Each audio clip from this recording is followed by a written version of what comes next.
Հիմա եկեք մյուսը բացեմ։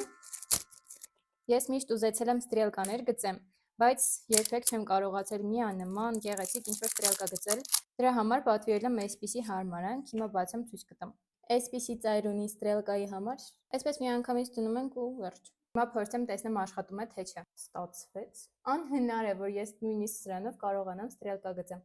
Այս մեկը չգիտեմ ուր է, այս մեկը չգիտեմ ուր։ Ընդհանրապես չի սազում ստրելկաներ։ Իզուր չի վերջ չեմ կարողանում գծեմ։ Մի քանի փորձից հետո համեմատաբար հավասար ստրելկաներ կարողացա գծեմ։ Ու եթե դուք եք ուզում ստրելկաներ գծել, բայց չեք կարողանում, պատվիրեք սրանից։ Վերջացել էր իմ ամենասիրելի L'Oreal-ի քողարկիչը, դրա համար ես նորը պատվիրեցի։ Չնայած մի փոքր տարբերվում են իրենք իրարից, ները նույնն են պատվիրել, նույն արտիկուլով են պատվիրել, բայց եւ դիզայնը եւ երանգները տարբերվում են։ Ինձ թվում է շատ սպիտակ երանգ է։ Շատ եմ սիրում այս L'Oreal-ի քողարկիչը։ Ու բացենք այսօրվա վերջին պատվիրածս պրոդուկտը։ Ես ոչ մի անգամ չեմ օգտագործել կոնտուրներ, բայց որոշել եմ պատվիրել ու փորձել։ Այսպիսի երանգ եմ պատվիրել, չգիտեմ կհամապատասխանի, չի համապատասխանի, բայց եկեք փորձենք։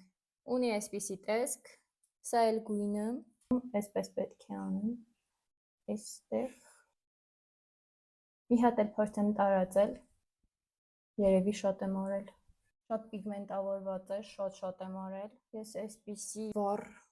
կոնտուր չեմ սիրում։ Չնայած ես ընդհանրապես կոնտուր չեմ սիրում։ Կամ զուտ որ առաջին անգամ եմ անում անսովորը, կամ իսկապես շատ եմ արել։ Գիտեմ այս պրոդուկտին ինչպես գնահատեմ, երևի թե իր գործը բավականին լավ անում է, ինչպես տեսնում ենք, ուղղակի ես չգիտեմ օգտագործել, դրա համար 10-ից 10։ Այսքանն էր իմ unboxing-ը, իսկ դու բաժանաշտագրվիր, որ չկորցնես։